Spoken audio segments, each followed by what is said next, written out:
there is a corner of, I wouldn't even call it classical education. Use an education as, this is a list of the things that I know. Look at my list. Is my list not so long? Welcome to the Christy Faith Show, where we share game-changing ideas with intentional parents like you.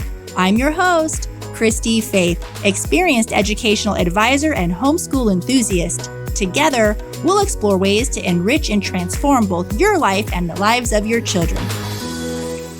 Welcome back to part 2. In this episode, we'll continue delving deeper into game-changing ideas for intentional parents like you. So grab your coffee, find a comfy spot, and let's dive right in. I think that a lot of parents, when they are considering homeschooling or if they're on the fence about homeschooling, it's very easy to fall into a scarcity mindset. And I go into this in my book. What about prom? What are they going to miss out on? All of this.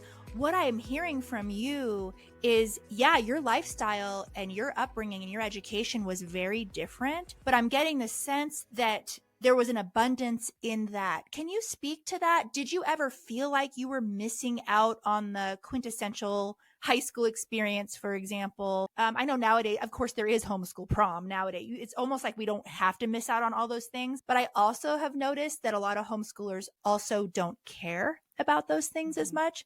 So I want to hear just from your memories, did you ever feel like you were missing out on stuff and like that was a bummer or anything like that? I'm sure that there was some of that to some degree, but one of the things that was perhaps unique about my education was that I grew up in an open enrollment district, such that I could be homeschooled, I could be taking all of my classes at home, but I could also go and do extracurriculars at the local high school if I wanted to, or even if there was a singular class that I wanted to take at a local public school, I was welcome to go and take that class and then head home and do the rest of my schoolwork at home. So I remember, for example, we had an absolutely stellar AP chemistry instructor at a nearby school who, as soon as she started teaching chemistry, all of a sudden the AP chemistry test scores for the entire state just skyrocketed because she was one of those teachers who was so inspiring in what she did. So my parents said, well, we're going to send you over to do AP chemistry.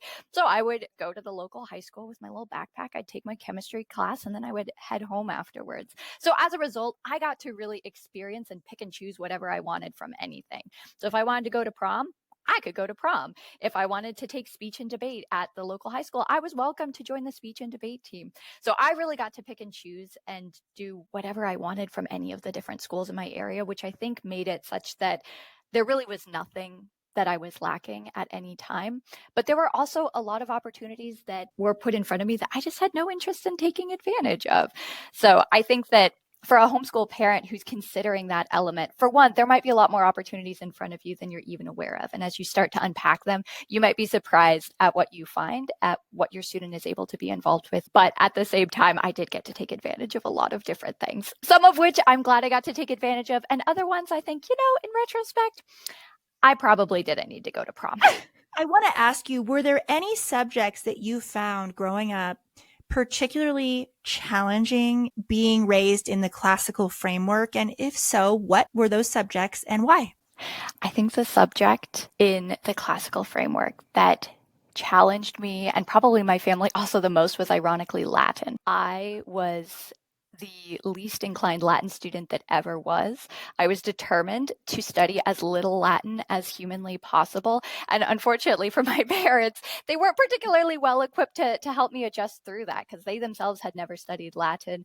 And they realized pretty quickly that they weren't going to be able to keep up and study it alongside me. By doing so, they would be holding me back. So I had I can't even say a love-hate relationship with Latin for most of my education. It was more a hate-hate relationship with Latin. And it was only when I got to college that finally I was willing to give Latin a second chance and take another look at it. And then I discovered how fascinating it was.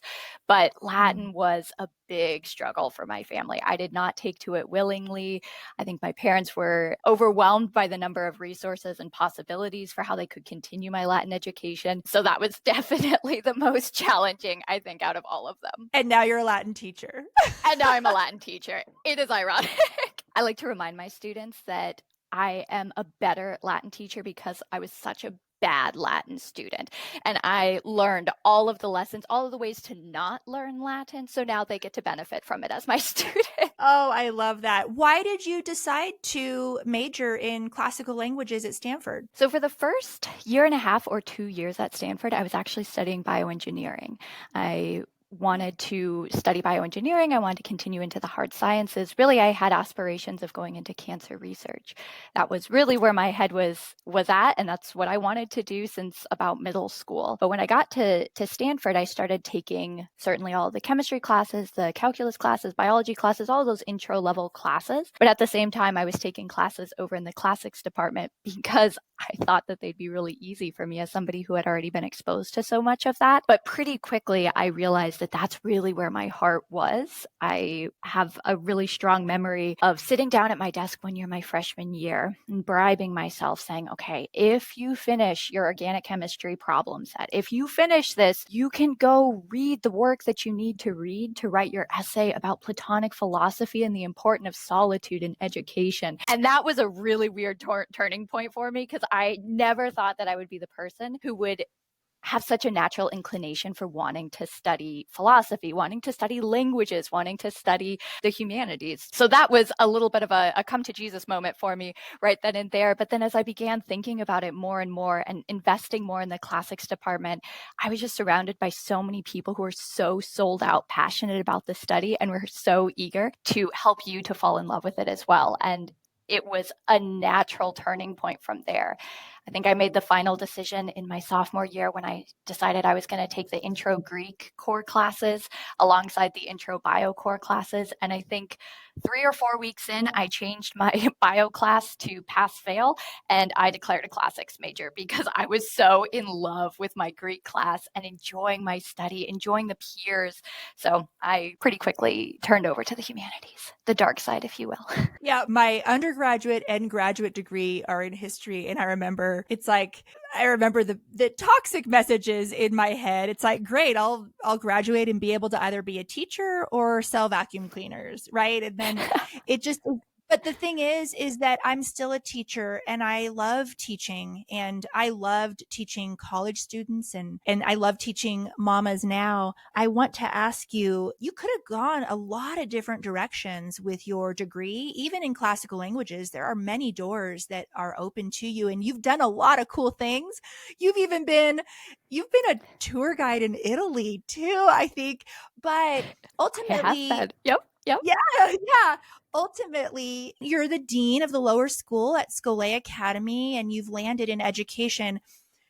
Our family personally has benefited from your incredible passion and talent. Why education for you in particular? I want to hear. And do you plan to stay there? Do you think you found your thing? You're still pretty young and you don't have to, but I'm very curious. Totally. I realized when I was in college and discerning what I wanted to do after college that for the number of things that I was passionate about and loved, there were not enough hours in the day. I realized that I love teaching. I love investing in people's lives. I love baking. I love writing papers. I love learning new skills. There were just so many things that I loved to do. And I just knew that there were not going to be enough hours in the day to do every single one of them. But the thing that I noticed about teaching that made me land on it as the profession that I wanted to do really for the rest of my life was when I come out of a class, I feel twice as energetic as when I enter the class. There's just something so invigorating and energizing about it because I love it so much. And I thought, well, my goodness, if I am teaching as my primary profession, but I'm coming out of my, let's say 8 hours in the classroom, twice as energized as when I entered it, that's when I can go and I can bake those cakes. And that's when I can go learn those languages. That's when I can go travel the world and visit museums with all of that energy that I get just from loving being with my students and watching them learn and engage with material. So that's what really drew me into education. And alongside that, I think that as a homeschooled student who primarily guided myself through the texts that I was reading, through the coursework that I was completing, I learned how to learn throughout my education. That was the biggest thing that I took away from my education was I knew how to learn a topic and I knew how to break something down into smaller parts. And I thought, well, what good is it if I'm the only person who benefits from this knowledge? I was eager to help train other students in that and teach them the lessons that I had learned myself as a student and multiply the effects and the impact that those lessons then could have. Before we continue, I want to share with you a program that has been a game changer for our family. At our Learning Center, we instructed and helped kids through pretty much every program on the market. So we know firsthand just how important a solid math foundation is for our kids' futures. Finding the right homeschool math curriculum that didn't compromise academic excellence, but also didn't put me and my kids through the ringer was a challenge. Until one day, I found CTC Math. You guys, the rest was history. First off, it's a mastery-based program, which means your child gets a full grasp of the material. It's also loaded with mixed reviews, ensuring your kids don't forget anything they've learned. The questions are adaptive too, which keeps students confident and progressing at their own pace. But the best part, all the teaching, grading, and testing, done for you. With CTC Math, there is no compromise on excellence. Your child gets a top-notch education, and you just made your homeschool life easier. Visit CTC Math to get your free trial today. Whether you're newer to homeschooling or you've been homeschooling over a decade, the fact is creating a streamlined, successful homeschool is hard. The pressure is high, and the weight of responsibility often leads to self-doubt, second-guessing, and feeling completely overwhelmed with the excessive amounts of opinions and curricula options out there. We love our kids, and at the same time, the stakes are high. We don't want to mess this up. So how do we build a homeschool that our kids will thank us for when they're adults, and one that you have 100% confidence in? The first step to pulling all of that off is joining Thrive Homeschool Community. Thrive Homeschool Community is where you learn the 8-step homeschool success framework to build an undeniably successful homeschool. Each year and each kid presents us with uncharted territory. But when you have a good plan, the right plan, you can rest in the security and confidence that you are doing a great job. The path is easy. Join Thrive, say a quick hello to your new friends, start the 8-step homeschool success framework, and kiss anxiety goodbye. It's risk-free, no contracts. You can cancel anytime, no questions asked. Go to christy-faith.com. That's CHRISTY-FAITH.com. Enter promo code podcast for $10 off your first month. See you inside. See, Amanda, I love that so much because you do hear one criticism that is something to get past with classical education is, well, this is really just for gifted kids. You are clearly gifted. So I do want to address, because I know you teach kids who have special needs, and I don't believe that a classical education is only for those who could teach themselves or for autodidacts, which is what you were. You were an autodidact. Now, that is always a great thing. It's really just being an independent learner, knowing how to acquire the knowledge that you want and need to know for your goals. It's really just being a self-learner. It's what throughout history everybody was, but somehow now, if you want to know why, just buy my book, Homeschool Rising. I had chapter 3s on the history of why we have students sitting in a classroom staring at a teacher waiting to be told what is important. But I want to speak to a classical education for maybe differently wired learners, kids who maybe have diagnoses. I want to hear you speak to that because it's so much more than rigor. Absolutely. Absolutely. Yeah, the classical education movement has been, I think, unfortunately slow to recognize that not all students are going to learn in the same way. That's been something that's really been part of the movement for about the last maybe 5 to 10 years, but it's been a little slower in the uptake in that sort of vein. But I think that for many years, classical education was put up as this gold standard for what education would be. And in a rather elitist way, it was presented then as, oh, this is challenging, this is rigorous, this is difficult, without recognizing that no one topic has to be more difficult than another. I genuinely think that Latin is no more difficult to learn than any other language or even any other subject. There's nothing particularly challenging about this language compared to others. It more just has to do with how are you teaching the material? How are you breaking it down? How are you approaching it? How are you inspiring love and delight in this subject for a particular student? And all of those sorts of questions are always going to be particular to a student. One of my favorite tasks as a teacher is to have a student come into my classroom and start tinkering with things and figuring out what is it that's going to make this student light up in this classroom? What is the thing that they're just going to latch onto and fall in love with? And for every single student, the particular sequence of events is going to be ever so slightly different. But I firmly believe that for every student, regardless of their educational background, regardless of what special challenges they might be facing in their education, whatever their proclivities are, there's a sequence of events that can cause a student to fall in love with a particular subject. I'm thinking about a student that I have in my classes right now who his parents had told me that he was probably not going to be one to talk much in class. He is quiet, he's very shy around people, he's very reserved, and because of an early speech delay, he's just very insecure about speaking in front of people. So he comes into my class, and sure enough, he's a very quiet student.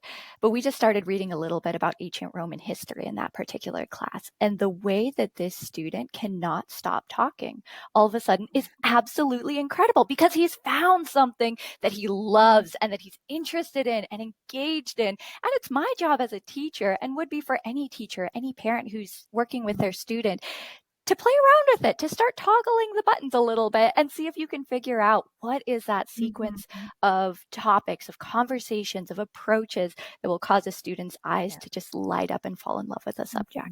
And don't sell yourself short, Amanda, because what I was hearing when you were saying that is I was hearing that you have made a classroom that is a safe place for this young man. And I'm getting emotional thinking about that, because that has been our experience with our own family. And I think that there's a couple thoughts that I have on this. Number one, I think that the homeschool culture is overall, I would say, an extremely accepting and comforting culture socially. We are accustomed to quirky families, and just like when we're invited to a birthday party, all of us come, right? It's not like age segregated and things like that. But at the same time, I think that because we're so attacked because over the socialization piece, that we are very conscious of being safer places. Now, I'm not saying, I've left co-ops that were too cliquey. I don't do mom drama. I don't do gossip, and I don't do cliques. So that wasn't a fit. It all depends. But I just want to say that, yes, that student has lit up, but I also think it's the environment that you have created. You have created a safe place. The other piece, I think that the classical movement has a reputation of being a little bit erudite and snobby. I think that part of it is slightly unavoidable because children who are classically educated present differently to society. So, like, for example, I remember several years ago when my son was basically only 6 years old, if I recall, was the neighbor. She was a little curmudgeonly. We love her. An old neighbor. She has moved, and he said something, and she challenged him on it, not in an offensive way. She didn't cross the line or anything, but he had the logic skills and the rhetoric skills really only at 6 years old, respectfully point out how she was incorrect on this particular matter. And I think that it's important to acknowledge that if we are wanting something different for our kids and something better for our kids, we should not expect the outcome of our kids to look like all the other kids.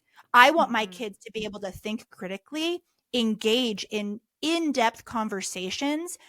I want them to really know how to think, spot fallacies, engage with true socialization, which is engage with adults as well as an infant, not just kids their age. And that can be quite intimidating, and dare I say, can make adults feel uncomfortable. And when adults feel uncomfortable, they can judge sometimes if they feel a little, attacked. Would you agree with that could be a piece of why the classical movement has a little bit of a snobby reputation? Because I agree with you. Latin is not harder to learn than Spanish. I agree with you on that. Yeah, my son is reading the Aeneid right now, loving it. Me growing up in public school, I would have had the mindset that I'm not smart enough for that book. He's never been told that narrative. He just loves to read. So why wouldn't I just pick up another book? And I would love for you to speak to that a little bit, because I feel like there's some nuggets there that are important to hear for people that maybe are intimidated or think they're not smart enough to teach classically, or my kid has special needs, so he or she is not a fit. Yeah, absolutely. I definitely think that there is something really unusual about students coming from a classical framework in particular, in terms of their eloquence of speaking, their Mm, clarity of thought, and even just the depth of ideas that they have. yeah. Which I think that's something that's important to recognize, is that's coming not necessarily from a particular program. That's not coming from a particular way of teaching a particular topic. That's coming from Yes. engagement with great ideas. And that engagement with Yes. those great ideas sometimes is as simple as just picking up a copy of the Aeneid and being deeply confused by it. I know the first time that I read the Aeneid, I jokingly titled it 10,000 Ways to Kill a Man, right? Or maybe that, no, I take that back. I think that was the Iliad. The Iliad was 10,000 Ways to Kill a Man. And then the Aeneid was, why is this guy not making it to Italy any faster than he is, right? So sometimes engagement just looks like picking up these works and being deeply confused by them. But in Mhm. classical education, rather than setting the book aside, you start thinking of those questions. You start taking those questions back to the text, and you start demanding that the text explain itself to you one way or another, which then at the end of the day means that classical education is going back to putting beautiful and good and true things in Mhm. front of our students and letting their brains do what brains naturally do, Yeah. and giving them the support that they need to continue pursuing that, even when perhaps some days it's a little bit more challenging. Sometimes they're reading a text that really requires a little bit of extra effort to become clear.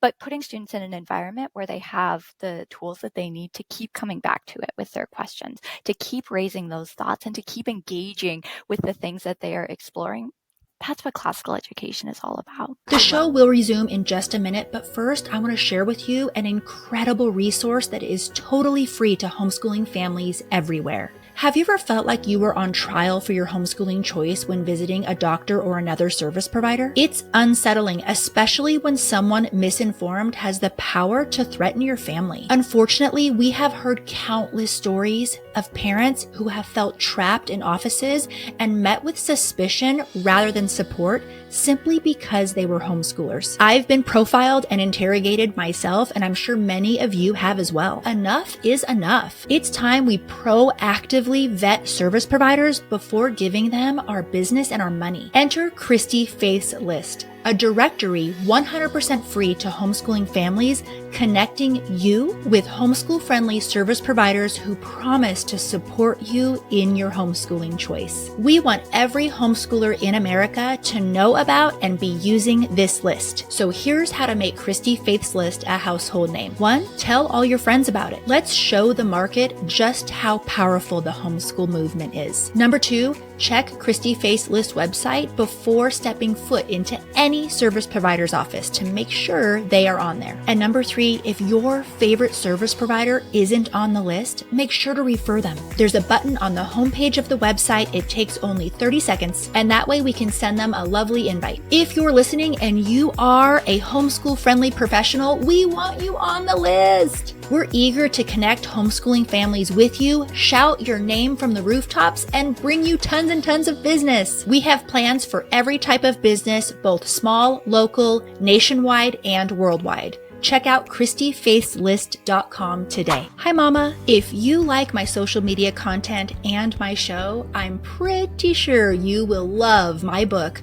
Homeschool Rising, Shattering Myths, Finding Courage, and Opting Out of the School System. My book is for homeschool parents, both veteran and new, and the perfect book to hand any homeschool skeptics in your life so they can better understand why you've chosen this amazing lifestyle. This book will challenge you, empower you, encourage you, and give you solid, mindful answers to all those questions you get about your homeschooling choice. Grab your copy and maybe an extra one for your mother-in-law today. Homeschool Rising is available wherever books are sold. I love that. Now, I got to ask you because, I'm me and you are a critical thinker, and I like to think of myself as one.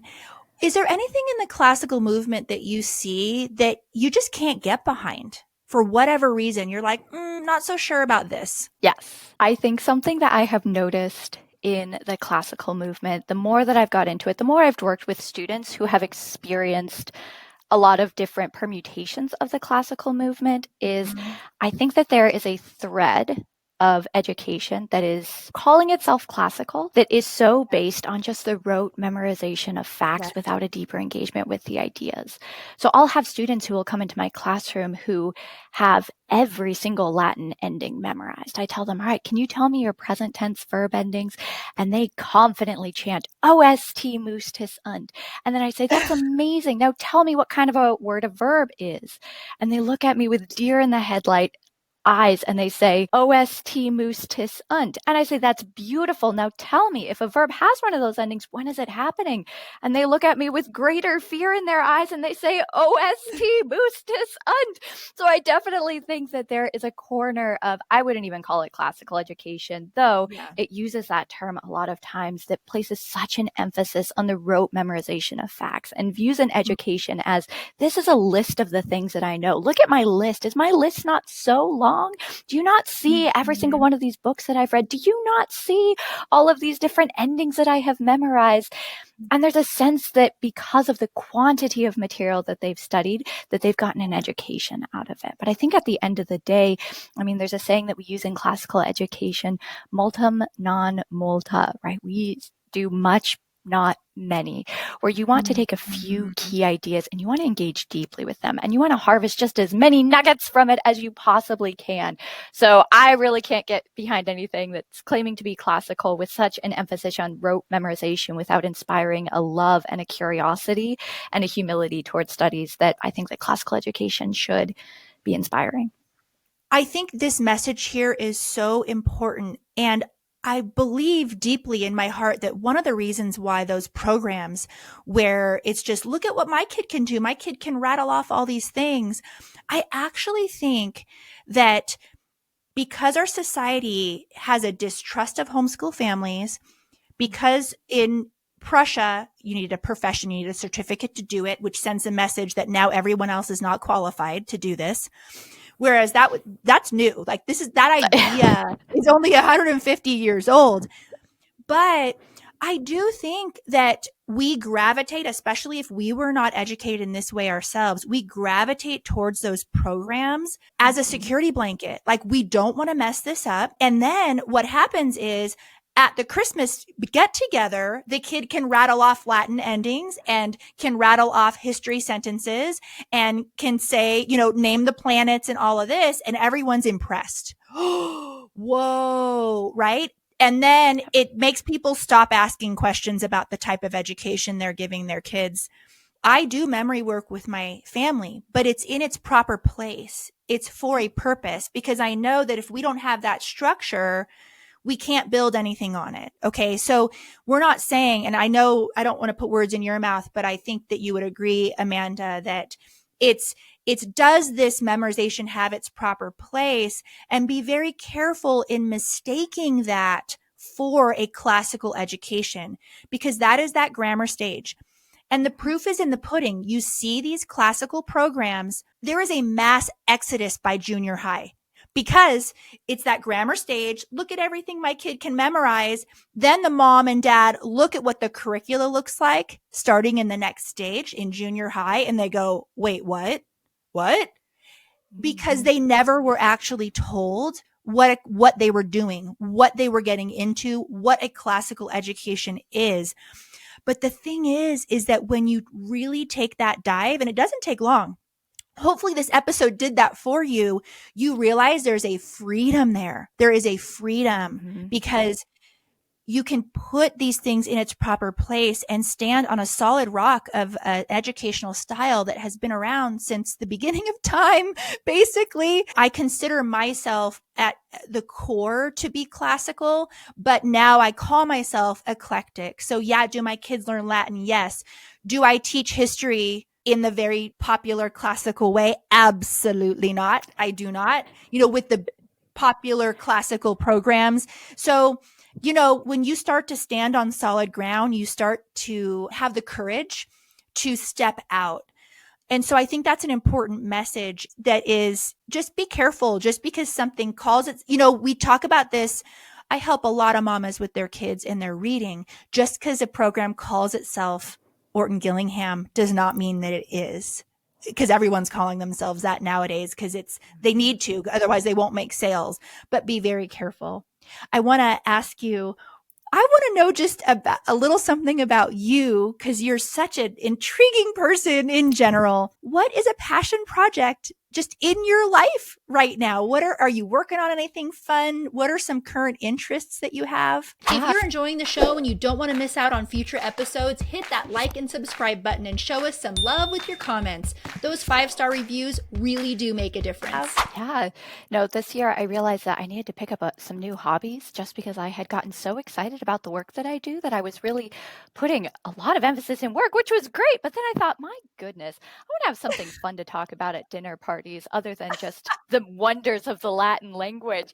So my big projects for this year, I mean, aside from just planning my wedding, which is taking up a big part of my brain space, but I have decided to deep dive into the world of sourdough baking. And it is such an adventure. I obsess over my poor little starter. I currently, right now, my sourdough is over rising in the sun right now, and I'm absolutely thrilled because it tripled overnight. It's never tripled before, and I'm so excited. So right now, sourdough is at least 20% of my personality. And when people see me, they know not to ask, how are you doing, Amanda? They instead ask, how is your sourdough starter doing? And the answer will be one and the same, because if the starter is thriving, I too am probably thriving. A codependent relationship with the sourdough starter. Exactly. So I also have tried sourdough. I made the mistake of starting it in a Colorado winter. And later I was advised that that is not a great idea to be a brand new sourdough person. But I named her, it was a she. I named her Esther, and she died, Amanda. She died. And it was emotional. It was emotional. So when you build yours up, people can send their starters. They can share. How close of friends are we? True. Expect a package sometime in the next 3 years. No, it was great. I got word from a friend that there was this lady at my church who apparently had a particularly robust sourdough starter. So I just kind of sidled up to her at church and I said, tell me about your sourdough starter. And she was like, are you in the business? And it was this whole furtive thing happening there in a church pew. And then later that evening we had a Christmas service and she said, I'm going to bring you starter. So she and her son come over with this jar of starter to this, formal Christmas carol service that we have. She hands me this starter and her son informed me that its name was Mo the dough. And I had to take really good care of it. And the pressure that I feel, I see them at church still. And I feel like I have to kind of avert my gaze because my loaves are not as they should be. And I feel like I cannot yet return to them and say, I have done Mo well. Mo is thriving in his new environment someday. Well, and I think my mistake is I was trying to use sprouted flour, and I don't think a beginner should be trying to use sprouted flour. Yeah. So I gave up and I was like, you know what? I got to move on. I can't even keep my plants alive. I can keep my children alive. That's good. So it's a good start. Yeah, I love it. I am thrilled that you came today.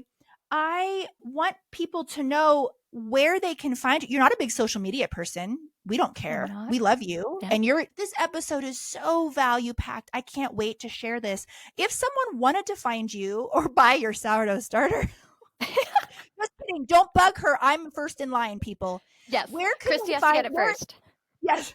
Where can they find you? Yeah, I would say probably 99% of the time I'm probably in class teaching. So that's probably the best place to find me, is in class with my students, loving teaching them Latin. No, but I mean, in all seriousness, you can find me at scholeacademy.com. That's where all of my courses are housed. And you can also find my email on that website. So you can go in, take a look at all of the courses that we're going to be offering, maybe sign up for a Latin for Children class with yours truly. And if you have other questions, you'll be able to find my email there as well. Yes. And just for the record, this is not sponsored whatsoever, but we have had, at this point, many teachers at Schole Academy. Never once have we been disappointed. In fact, we're over the moon with just the quality of educator at that particular academy. It is an academy that caters to homeschool families, and it's kind of an a la carte method where you very much a college model where Latin is either 2 days a week or 3 days a week, or you can take a literature class or a history class. And it's actually added a social element that I did not expect, because my children have friends all over the world. My son a couple weeks ago needed to wake up in the middle of the night because he has a friend on the other side of the world. And they needed to do this thing. And it was just really great. So totally different than what that COVID schooling was, that online disaster dumpster fire that you all experienced back then. These are really high quality live online classes with stellar instructors. We will put that in the show notes. Again, please know this was not a sponsored podcast. It's just a love fest is all it is. Yep. So thank you so much for coming on today. I cannot wait to share this with my audience. Well, thank you for having me. It was a pleasure to get to share a little bit about my experience. You have my heart.